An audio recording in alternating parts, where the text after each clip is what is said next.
Hi అండి. ఈరోజు మా బావ ఆఫీస్లో మీటింగ్ ఉందనేసి త్వరగానే వెళ్ళిపోయారు. ఇంకో లంచ్ కూడా అక్కడే చేస్తా అని చెప్పారు. ఎంతైనా ఇంట్లో మగవాళ్ళకి బాక్స్ లేదు అంటే మనకు అంత హడావిడి ఏమి ఉండదు. ఎందుకంటే మనకి ఏది ఉంటే అది వేసుకొని సర్దుకొని వెళ్ళిపోతాం కాబట్టి మార్నింగ్ లేవగానే నేను రైస్ అనేది పెట్టేసుకున్నాను.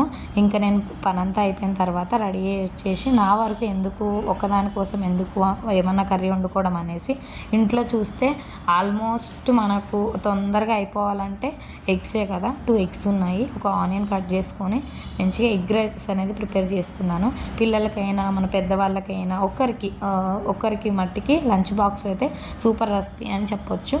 అది కొంచెము ఎగ్ 2 కొట్టేసుకున్నాను. జస్ట్ నార్మల్ అండి, ఎక్కువ దీని గురించి ఎక్స్ప్లెయిన్ చేయడానికి ఏం లేదు. కొంచెం అల్లం ఎల్లిగడ్డ వేసుకొని అది రోస్ట్ అయిన తర్వాత ఒక ఆనియన్ కొంచెమే మగ్గనివ్వాలి, ఎక్కువ మగ్గనివ్వాల్సిన అవసరం లేదు. వండుకున్న రైస్, ఉప్పు, మన టేస్ట్కి తగినంత కారం వేసేసుకొని, ఇందులో కారం ఎక్కువగా వేస్తేనే చాలా బాగుంటుంది. కారం వేసేసుకొని ఒక 5 మినిట్స్ హై ఫ్లేమ్లో కలిపేసుకుంటే మనకి సింపుల్ ఎగ్ రైస్ అనేది రెడీ అయిపోయినట్లే. ఇంకా నేను బాక్స్లో పెట్టేసుకొని ఇంకా మా బాబుని కూడా రెడీ చేసేసాను.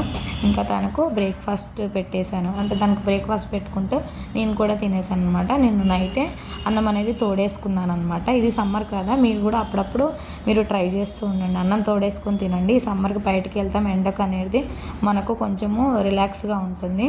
మీరు కూడా ట్రై చేయండి. Thank you for watching. Please subscribe చేసుకోండి. Thank you.